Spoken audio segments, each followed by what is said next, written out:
Dear students, as we discuss basic concepts of triangles in our last video, now following that path, we will cover exercise questions now from your NCERT book.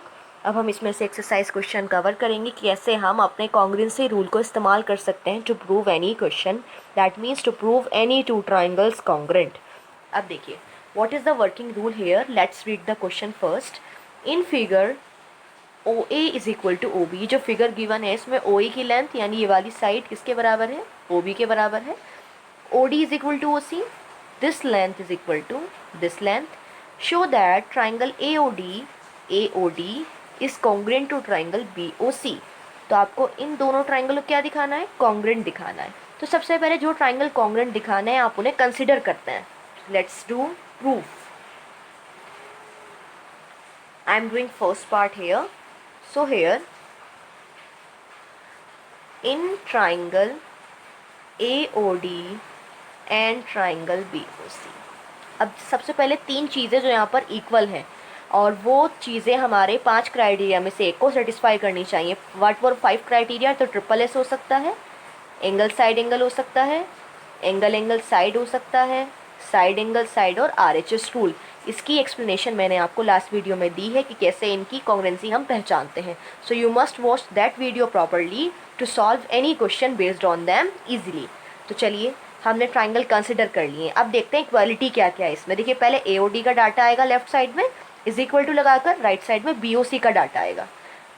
AOD की OA side इस triangle की OB के बराबर है, तो हम लिख सकते हैं OA is equal to OB given. दूसरी चीज़ देखिए, इस ट्राइंगल की ही लेनी है आपको पहले. OB is equal to OD is equal to OC है, इट इज़ ऑल्सो गिवन. अब और क्या गिवन है यहाँ जो हम कॉन्ग्रुएंसी में इस्तेमाल कर सकते हैं? और कुछ भी गिवन नहीं है. अब हमें अपनी बेसिक नॉलेज लगानी है. अगर आपको याद हो, एक्स की फॉर्मेशन जब भी हो तो वहाँ पर वर्टिकली अपोजिट एंगल होते हैं, वो हमेशा बराबर होते हैं. I told everything in lines and angles, आप उसमें देख सकते हैं. तो ये जब भी एक्स की फॉर्मेशन हो तो अपोजिट एंगल बराबर होते हैं, वर्टिकली अपोजिट एंगल. देखो, ये वाले भी बराबर हैं, बट हमें इसकी ज़रूरत नहीं है, हमें इन दोनों की नीड है. तो हम कह सकते हैं angle AOD is equal to angle is equal to angle BOC VOA, vertically opposite angles. तीनों चीज़ें हो गई हैं, ठीक है. अब आपको सीक्वेंस देखना है. देखिए, यहाँ तो चल जाएगा अगर आप ऊपर नीचे लिख रहे हैं, लेकिन जब आप सीक्वेंस लिखेंगे वहाँ ये चीज़ नहीं चलेगी, तो आपको बहुत ध्यान से लिखना है. Hence triangle AOD is congruent to triangle. देखो, AO के सामने कौन सी लेंथ आएगी? AO के सामने आएगी BO, because both are equal. और यहाँ पर अल्फ़ाबेट बस C ही रह गया है BOC का, तो C लिख दीजिए. By which rule? देखिए, एक ट्राइंगल को आप देख सकते हैं, दोनों में सेम ही हमने ये चीज़ें इस्तेमाल की हैं. देखो, एक साइड इस्तेमाल की है, बीच वाला एंगल इंक्लूडेड है, फिर एक साइड इक्वल यूज़ की है. तो साइड एंगल साइड से हमारा कॉन्ग्रुएंट हो गया है. बाई SAS आप यहाँ कॉन्ग्रुएंसी भी मेंशन कर सकते हैं, congruency rule. Whenever two triangles are congruent, तो उनके करस्पॉन्डिंग पार्ट्स भी बराबर होते हैं. तो अब हम यहाँ क्या लाना है सेकंड पार्ट में? फर्स्ट पार्ट तो हो गया है, AD पैरेलल BC लाना है, यानी ये वाली साइड इसके पैरेलल होनी चाहिए. आप जानते हैं दो साइड पैरेलल कब होती हैं? या तो उनके अल्टरनेट एंगल आप बराबर दिखा दीजिए, या फिर उनके करस्पॉन्डिंग एंगल बराबर दिखाइए. यहाँ हमारे पास ऑप्शन है कि हम अगर ये वाला एंगल इसके बराबर दिखा दें तो अल्टरनेट एंगल बराबर हो जाएंगे, और इसके बराबर होती साइड्स पैरेलल हो जाएंगी. अब देखिए, क्या A और B बराबर बैठ रहे हैं? अभी हमने दोनों ट्राइंगल को कॉन्ग्रुएंट शो किया है, तो ऐसा तो नहीं कि करस्पॉन्डिंग पार्ट सीक्वेंस में बैठ रहे हो. तो देखो, इस ट्राइंगल का A क्या एंगल B के बराबर बैठ रहा है? देखो, इसका A उसके B के बराबर बैठ रहा है. इसका मतलब बाई CPCT हम बराबर लिख सकते हैं. CPCT क्या होता है? Corresponding part of congruent triangle. Complete knowledge has been given in last video, आप वहाँ से देखकर अच्छे से समझ सकते हैं. यहाँ भी मैंने आपको बता दिया है फुल फॉर्म क्या होती है. तो हम लोग लिख सकते हैं directly angle A is equal to angle B by CPCT. और ये वाले दो एंगल्स कैसे हैं? Which are alternate interior angle, which are alternate capital A, interior capital I, angles capital A. Which are alternate interior angle, और जब alternate interior angle बराबर हो तो इसका मतलब लाइन आर पैरेलल। ये बिल्कुल श्योर चीज़ है कि लाइन जो ड्रॉ की गई है वो पैरेलल है। Hence AD is parallel to BC. So this is the answer of first example based on triangles and congruency rule. तो आप इसे अच्छे से समझ सकते हैं, कुछ नहीं करना है, ट्राइंगल कंसिडर करने हैं, फिर करस्पॉन्डिंग पार्ट सीक्वेंस में बराबर लिखने हैं, फिर देखना है कि कौन सा रूल यहाँ वेरीफाई हो रहा है। आप ट्राइंगल देखकर पहचान सकते हैं, फिर उसके बाद आप CPCT से एंगल्स बराबर लिख दीजिए जो भी पूछा जा रहा है, या फिर पैरेलल पूछा जा रहा है तो पैरेलल की आप याद रखते हैं, या तो ऑल्टरनेट इंटीरियर एंगल बराबर दिखा दीजिए और या फिर करस्पॉन्डिंग एंगल, जो भी वहाँ क्वेश्चन में पॉसिबल है। So now come to next example. Now we were discussing example 2. Here in this a figure is given. PAB is a triangle, you can say. L is a line intersecting at point C to AB. लिखा है AB is a line segment. AB is a line segment and line L is its perpendicular bisector. जो L line है वो क्या है, इसकी perpendicular भी है और बाइसेक्टर भी है। परपेंडिकुलर का मतलब 90 बना रही है और बाइसेक्ट का मतलब इक्वल पार्ट में कट भी कर रही है। शो कीजिए P is equal distant from A and B। आपको शो करना है P is equal to PB। तो सबसे पहले हम लिख लेते हैं गिवन आपका है line L is perpendicular bisector of AB। देखिए AB की परपेंडिकुलर बाइसेक्टर है L लाइन। टू शो करना है P का डिस्टेंस A और B से बराबर है, यानी PA की लेंथ PB के बराबर होनी चाहिए। Now PA PB are belonging to triangle PCA and PCB। अगर हम उन दोनों को कॉन्ग्रुएंट दिखा दें, CPCT से साइड बराबर हो जाएंगी। तो अब आते हैं हम प्रूफ पर। In triangle PAC and triangle PBC, देखिए क्या क्या इक्वल है।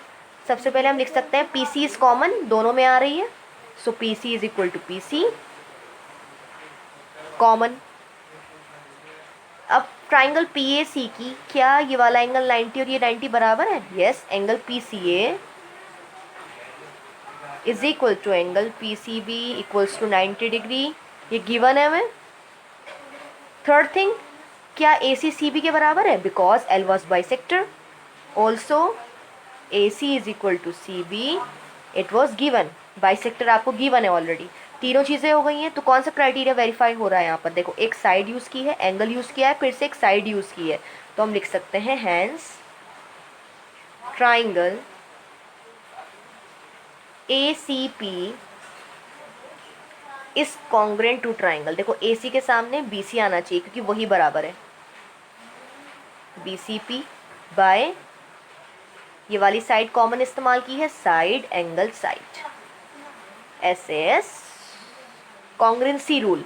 अब जब दो ट्राइंगल कॉन्ग्रुएंट है, आपको डिस्टेंस PA PB का बराबर दिखाना है। सो PA ये करस्पॉन्डिंग पार्ट बैठ रहा है, देखो PA के सामने PB बैठ रहा है, so PA is equal to PB by CPCT। So this way we did example 2। कुछ नहीं करना है, बहुत आसान चैप्टर है। सबसे पहले पहचानिए कि जो भी साइड इक्वल शो करनी है वो कौन से ट्राइंगल से बिलोंग कर रही है, ताकि आप उन्हें कॉन्ग्रुएंट दिखा सकें। फिर CPCT से आप साइड भी बराबर दिखा सकते हैं।